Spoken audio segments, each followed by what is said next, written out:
Welcome back, everyone, to The Long View. I am here with Ezra Levin, who's the co-founder and co-executive of Indivisible. And we've been having conversations throughout the administration. So, Ezra, welcome back to the show. Great to be here, Julian. We've been having conversations now, geez, for Much longer. more than a decade now since you were my professor. Yeah, no, it's incredible how the politics has changed since we started talking, right? Indeed. Maybe we can start looking back at the first No Kings rally Yep. and first time Indivisible started under Trump 2.0 to mobilize. Yeah. What do you think protests have achieved in the first year? Oh gosh, I think the story of 2025 is the story of, on the one hand, elite collapse. So this is law firms and universities and businesses and media institutions all seeing Trump 2.0 come in, all see Project 2025, all see this regime that's weaponizing the tools of the federal government to go after opponents and saying, "Okay, what can we do for you, boss? We'll do what you want." We see elites do that at the exact same time. We see historic levels of protest engagement. And we were seeing that from the very beginning. From when Trump got elected, we released a new Indivisible guide, had 50,000 people on. We quintupled the number of Indivisible groups and members over the course of 2025. And we saw the three largest protests in American history. Hands off, 3 million people at 1,300 events. No Kings 1. We had 2,100 events, 5 million people. No Kings 2, 7 million people, 2,700 events. And a year after his presidency, second presidency began, his coalition was fracturing. He was weakened. He seemed to be a lame duck headed into the midterms. And the reason why it doesn't quite feel like that, I believe, Julian, is because he is not a typical Republican or conservative president. This is what should be characterized as an authoritarian regime.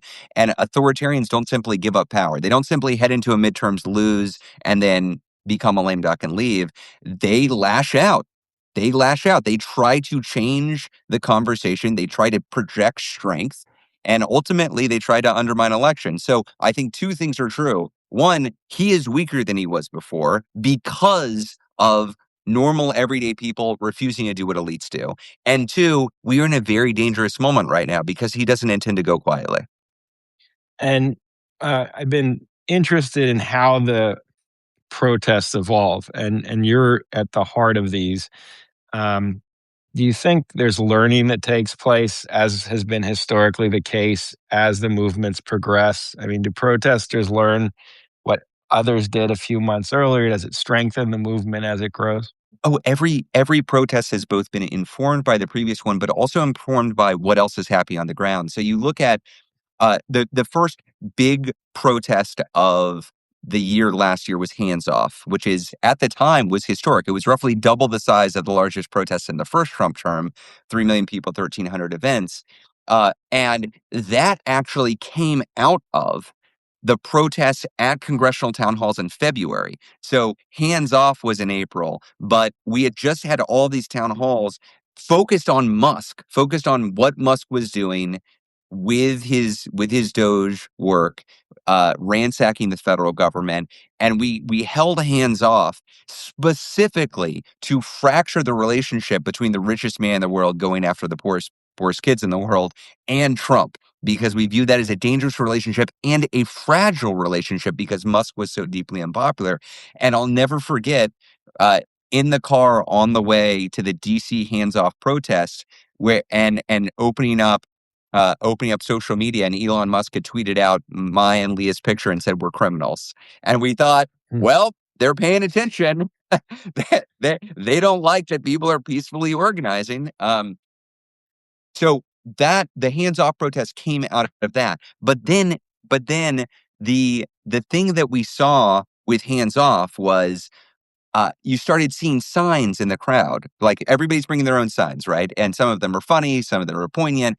But one repeated sign that we saw both at Hands Off and in events that 5051, this new upstart grassroots group, was putting together, were No King signs. We were seeing them everywhere. And it was just this very simple phrase that cut through everything that else was going on. It wasn't purely about economics. It wasn't purely about anti-Trump. It was something about what America was about. It resonated. It was like a baseline way of communicating what are we all actually angry about. And what we're all actually angry about is there's somebody that seems to be foreign to the American experiment, that currently is accumulating and concentrating power. So we saw that catching fire in protest before No Kings. And then when we heard that Trump was planning this ridiculous military birthday parade on Flag Day, June 14th, for his 79th birthday last year, we said, well, we can't allow him to portray himself as a king. What should we call this? No Kings was taken off the shelf there. That's why we took it from there. And you see elements like that building on the protests again and again. The inflatable costumes, the unicorns and the frogs that we saw in No Kings 2, that didn't start at No Kings 2. We saw that in the Portland protests. And it was this incredible way to respond to their claims that we're violent protesters. Like, you can't accuse somebody in an inflatable unicorn costume that there's some kind of threat, physical threat to the safety of the community. And that just caught like wildfire. And so, and No Kings 2, that was everywhere. And it came after 2 weeks of Mike Johnson and all these Republicans in Congress accusing us of organizing violent protests, which couldn't be further from the truth. So, yes, each of these is building on the experiences of the previous ones. One of the ways that we've really bulked up over time is safety and de-escalation training, which has become more and more important as the escalation from the regime has become more evident. And one of the things in the 60s that both for civil rights and anti-war protests that was essential was media coverage. And often they basically forced media coverage where the media wasn't really looking at what protesters were talking about. How do you feel in the last year plus about how both mainstream media, independent media have been, and the differences have been covering what has happened, given the enormity of the protests that you have just outlined? This was a lesson from hands off headed into No Kings 1, actually, because I think the traditional media did a piss poor job covering hands off, which at the time was enormous. I mean, at the 3 million people at 1,300 events, like I said, double the size of anything we saw in the first Trump term for a single day protest. And I don't believe it had even appeared on the front page of the New York Times. It was extremely poorly covered, and we made a conscious effort headed into No Kings 1 to engage the creator space, not just rely on mainstream media in order to get the word out. So we actually hired on a new media lead well ahead of No Kings. We started engaging with people with Substacks, people with big Instagram accounts, political and non-political creators, but who were interested in No Kings, and consciously trying to get the word out through those venues. And I think it's been really important for growing the size of these protests, because the fact of the matter is most people are not watching mainstream media. And if they are, they're probably on our side already and they know about No Kings. If you want to grow the movement, if you want to get to 3.5% of the population, I don't think it's enough, even if the New York Times covers it with bated breath every protest. Even that would not get us to where we need to go. So it's something that we're doing a lot of work in. We're actually spending quite a bit of time engaging with creators now in order to brief them, inform them on what's going on, and get the word out to their audience that isn't paying attention to traditional sources. And wait, what the 3.5%? Can you explain that number? Yeah, so this is something that comes out of, I believe it's Erica Chenoweth and Maria Stephan and some other experts in authoritarianism, looking at what is the percentage of the population necessary to prevent an authoritarian from cementing control, to depose an authoritarian and allow democracy to reassert itself. And I think sometimes people can think, oh, like Trump got a plurality of the vote. We need 50% of the population now. We need 100 million people out in the streets. And it's just not the case. Like, you look across the world at how many people you need actively opposing an authoritarian regime. And what Erica and others find is you need about 3.5%. That's not 3.5% on a single day. It's not like you get 11 million people out for No Kings and suddenly we've won, fascism loses. That's not how it works. But If you get 3.5% of the population engaged in active opposition, something like what you saw in the Twin Cities, where we heard in many communities, 4% of the entire community was on a WhatsApp or Signal chain responding to ICE aggression. That's the kind of engagement you need in order to effectively repel an authoritarian force, as the folks in the Twin Cities successfully did. I do think that is a model for what we are going to need to see if the regime tries to steal the election come the midterms. I was thinking when you arrived as a student, that you had been on Capitol Hill and you were thinking about the Tea Party and the way they achieved influence Yeah. in Congress. When you started Indivisible, I remember the model was, can progressives do that from local pressure? Has that changed, meaning the intransigence of Congress at some level? Are you still aiming to influence legislative behavior, or are you thinking differently now in 2026? This is a really good question, because I do think the model has shifted over time, and it's not just shifted in one direction. It shifted in one direction and then shifted back and then shifted again. But you're right. Look, we were inspired by the Tea Party's not their bigotry, their racism, or their violence, but gosh, their effective strategy and tactics. They focused locally. They were able to move both Democrats and Republicans. Didn't win everything, but successfully stopped some of Obama's agenda and then built towards a massive electoral win in 2010. And so when we wrote the original Indivisible guide, we were anti-inspired by them. And to be fair, they were inspired by Saul Alinsky. Dick Armey, the former Republican villain, was handing out rules for radicals to Tea Party organizers back in the in the 2000s. So this grassroots constituent pressure is not a Republican or conservative tool or a liberal or progressive tool. It's just organizing. The fact of the matter is, when you collect people together with a central purpose and apply that, that's power. That's power. And you can use that, whether it's for good or for ill. So I do think there is a role for constituent pressure. I do think it's changed, because back in 2017, in 2017, when the Tea Party first sorry, when we were drawing on lessons from the Tea Party for Indivisible, the Republicans didn't know where the ground was under their feet.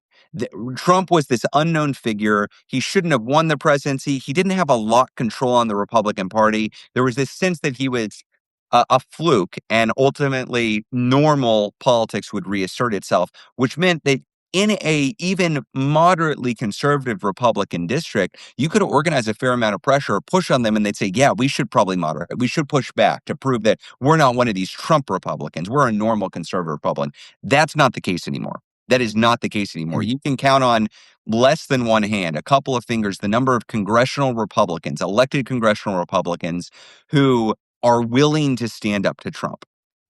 And that's because he has effectively taken over the Republican Party and created it, turned it into this cult of personality.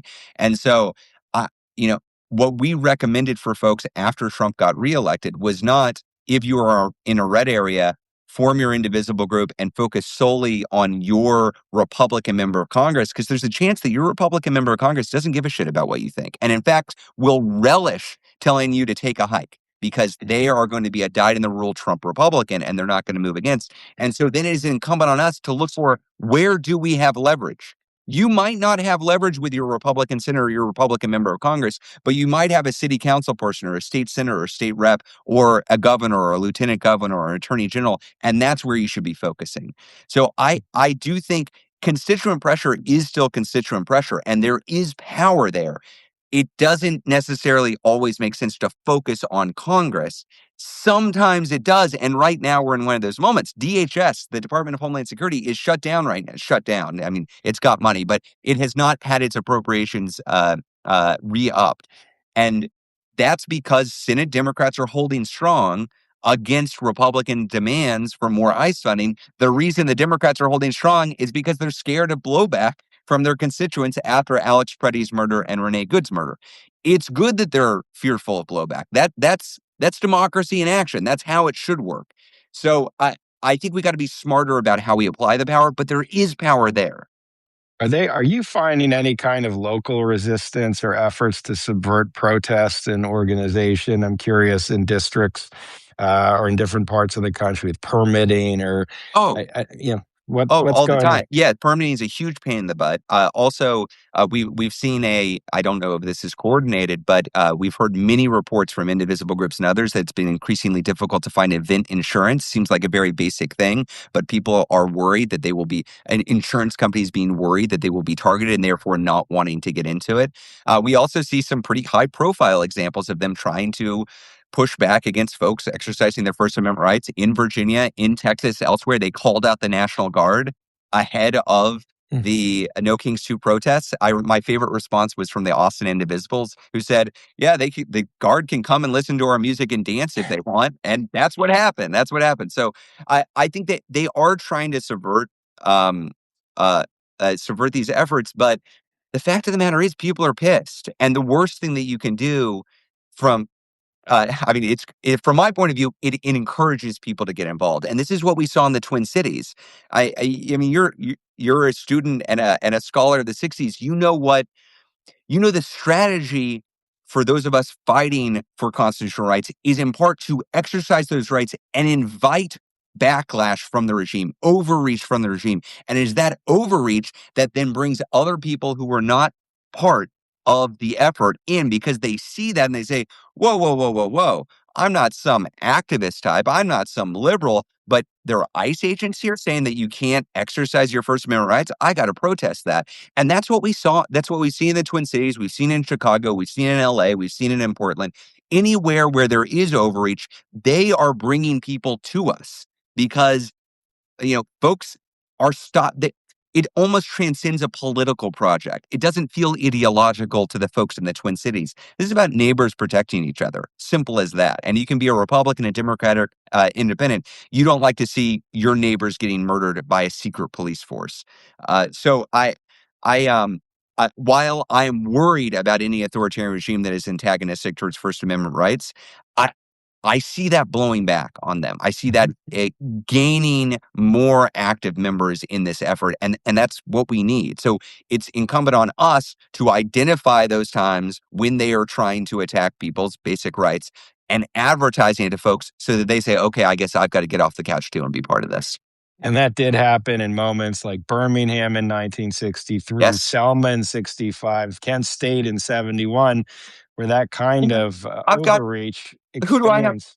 Who do I have on my Go wall here? I've got John Lewis on my wall. They weren't trying to get someplace on Edmund Pettus Bridge. It wasn't like, oh, we've got to get over there, and that's the point. Like we've got to reach. They were doing that to invite backlash from an authoritarian force to advertise to the world exactly how authoritarian they were, and it worked. Millions of people saw that and said, "Oh my gosh, I I can't I don't know about those activist types. I don't know about these hippies. I don't maybe the civil rights protesters go too far sometimes, but that's not something I support."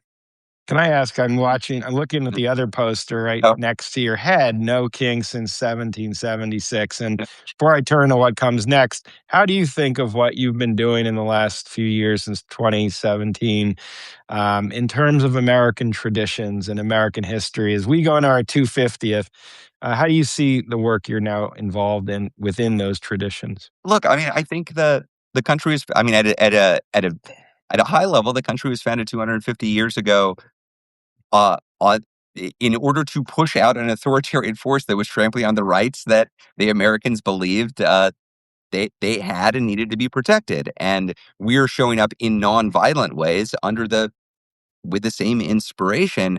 But I'm a fan of the works I've read from folks like the book Diminished Democracy by Theda Skocpol. Theda and I have had our disagreements over time, but I think the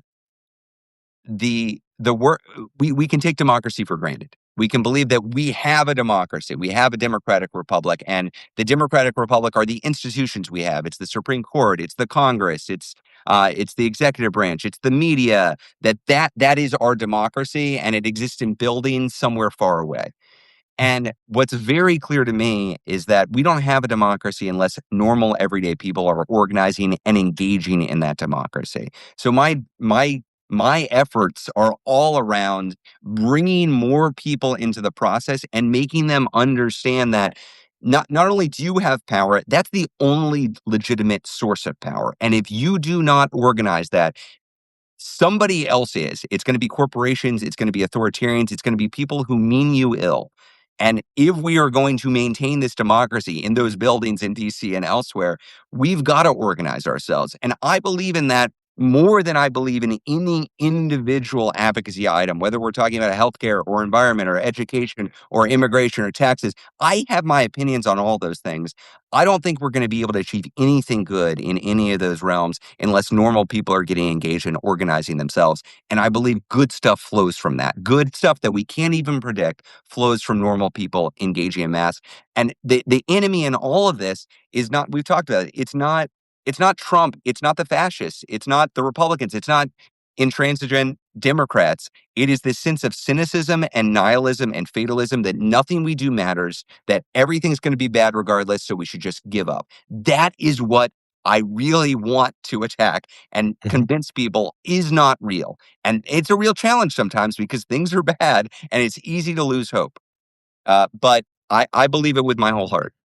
I do believe I've said this in talks that the first No Kings rally will go down as a very important moment in the history of this period because I do think it changed some of the consciousness that you're talking about, a sense of disillusionment. It was the first time that conversation changed a bit, and I think that was pretty important, frankly. I think it was important. You are a historian, I am not. What I believe will happen after this period, if we are successful, is there will be a intense effort by those in power to act as if it was never a real issue. We were always going to turn against the authoritarians. Obviously, Trump was eventually going to lose. Obviously, he wouldn't succeed in his project. And I think we are going to have to tell the story of 2025 again and again and again because it is an inspiring story of normal everyday people deciding to take on risk, deciding to exercise courage, deciding after they see Alex Preddy's murder or Nate Good's murder to show up at an Eyes on Ice training and learn what they can do when an ICE agent tells them to stop exercising their rights. I think that is the story of 2025, but I do think we're going to have to tell it because I didn't see anything as a fait accompli in 2025. It felt very dicey from the beginning to the end on whether we would successfully organize folks together. But that is what we saw, and I I think that more than anything is if telling that story helps us cut through the cynicism. You can't look at what happened in the Twin Cities. The full might of the federal government brought down on a Midwest town in order to trample on their rights and attack neighbors. It should have worked. They had all of the power, but neighbors decided to show up, link arms, and not give an inch. And I'm not saying we've won this fight. I'm not saying it's all over, but you see what a loss it's been for the regime. They look weak, they look ridiculous, they look incompetent because they are. That's not what the regime thought was going to happen. But it's because normal people stood up that we got there. We're going to need a lot more of that, and we got to tell that story. Before I get to my final question, thank you, subscribers who are watching live. And when I post this, and thank you, paid subscribers, for facilitating my ability to have conversations like this and bring people like Ezra to your attention. And some of you will consider becoming paid subscribers. I greatly appreciate your support. Final question is what comes next? So, when will the next No Kings rally be? And what can people do to get involved with that or anything else in the next few weeks? So the next No Kings Rally is announced. It's March 28th. I think we've got 2,000 events in the queue already. Uh, it, this will be a success because people make it a success. So what I would encourage you in the same way where I'm telling you, do not think of democracy as the Supreme Court building or the Congress or the executive branch. Democracy is our participation in this process right now. So I would highly encourage people, go to nokings.org, look at the map. If there is an event within 30 minutes of you, great. Start recruiting for that event. If there isn't, good news. In the 250th anniversary of the founding of this country, founded on the rejection of authoritarian force, you get to be an organizer for a No Kings rally in your own community. Find some friends, family members, colleagues, people who are aligned with you. Find your local organizing hub. Maybe that's Indivisible. Maybe it's 5051. Maybe it's just a group of buddies you've got. That's fine. Get them together, put together your No Kings rally, and be one of the thousands of events that are going to be on the map that send a clear message. We don't want secret police in this country. We don't do kings in this country. This isn't the end point, but is a great way to start recruiting more community members for the fights to come because it's going to get better, but it's going to get worse before it gets better. And it's going to get better because we make it better. And we make it better by organizing together where we are. Ezra Levin of Indivisible, thank you so much, as always, for joining it. And I look forward to continuing the conversation. We'll talk Great again talking, soon. Julian. Bye bye.